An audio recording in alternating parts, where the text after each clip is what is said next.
Hello guys, this is Richard Breeze TV and welcome back to my channel. But before I start the devotional guys, I would like to shout out the following person of channel na napunta rito at na-join sa devotional. Shout out ang Galvez to Yans TV, Michael Aborita, Bon Anthony Balmoria, Heart Ponsalan, Connie Vlog, Rian Sidley Saga, Grace Magsayo, and SSCTV Korea or Heavens Hope. Shout out na rin sa mga hindi nakisabay na manood sa devotional but still napunta pa rin dito para manood at makinig sa devotional. God bless us all guys.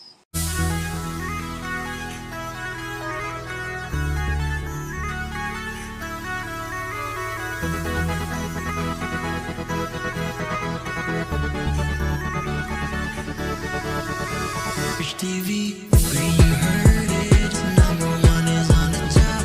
Good advice is they'll never stop. Rich TV, where you heard it, number one is on the top. Good advice is they'll never stop. Thanks God it's Friday. So, bukas, of course, makapagpahinga na naman tayo, no?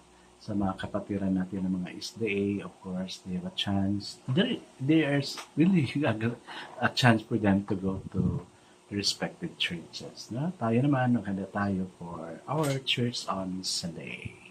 I guess it's not proceed to our devotional. Let's open the Bible to Amos chapter 5, verse 18 to 24. No? So, I cannot understand what the version I'm reading. Basta kay, ayun, no? Ang text natin. Amos chapter 5, verse 18 to 24, and it says, Woe to you, who long for the day of the Lord. Why do you long for the day of the Lord? That day will be darkness, not light. It will be as though a man fled from a lion only to meet a bear, as though he entered his house and rested his hand on the wall only to have a snake bite him. Will not the day of the Lord be darkness, not light, pitch dark, without a ray of brightness? I despise your religious festival. Your assemblies are as tents for me. Even though you bring me burnt offering and grain offering, I will not accept them. Though you bring choice fellowship offering, I will have to regard for them. Away with the noise of your songs. I will not listen to the music of your harps, but let justice roll on like a river, righteousness like a never-falling stream. Amen and amen. Yes, napansin nyo, gumaganong-ganong kasi may monitor yung yung ginamit ko na stand for my video. I guess let's not pray. Yes, Father God, I agree that if the purpose is really different sa mga ina-offer namin sa iyo, not really accept it.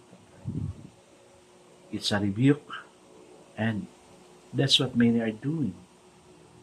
You're not accepting that kind of offering, but thank you for the reminder to do what's right for you. Thank you, God, for your grace, though we commit sin like that, but yet your grace, your humble heart, your forgiving heart is so wide that we can just be forgiven of all the wrongs we have done unto you. Bless us, O God, in Jesus' name we pray. Amen and amen. So the focus verse for this evening, guys, is found in Amos chapter 5, verse 24. It says, Let justice roll in like a river, righteousness like a never-falling stream. So the title of our devotion for this evening, guys, is Good Trouble. When John Lewis, an American congressman and civil rights leader, died in 2020, people from many political persuasion mourned. In 1965, Lewis marched with Martin Luther King Jr.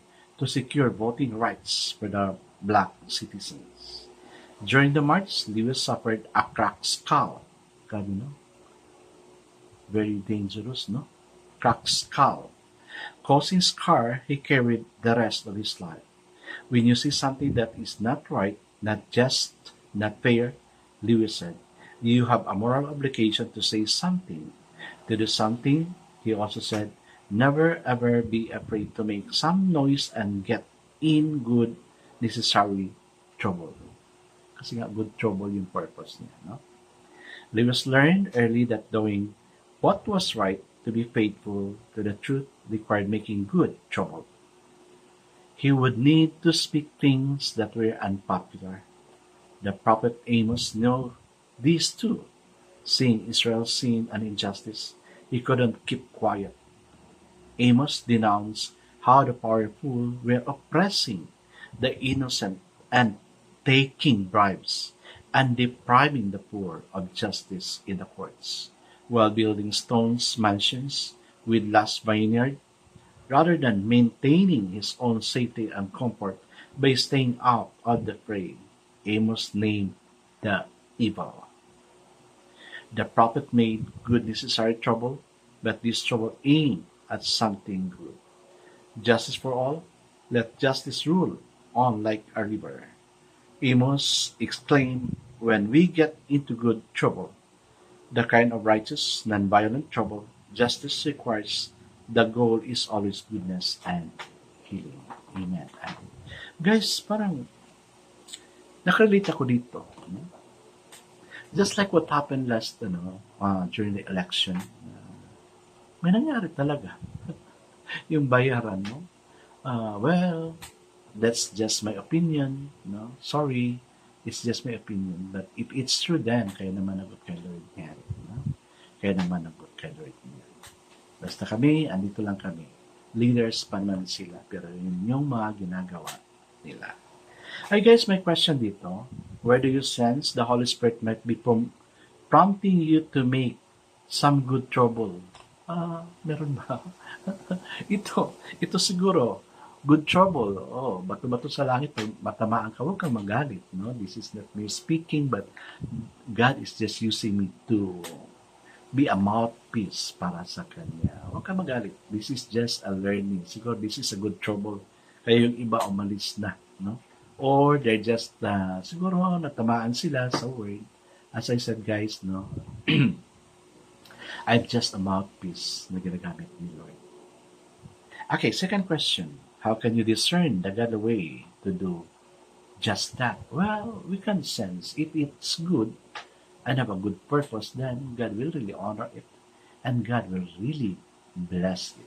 Si Lord na mag-honor niyan. Kaya alam na natin kung ano yung masama at hindi. O, diba? So, again, bato-bato sa langit tamaan, wag magalit. I guess let's now pray. Heavenly Father, if we are left to ourselves, we'll likely play it safe.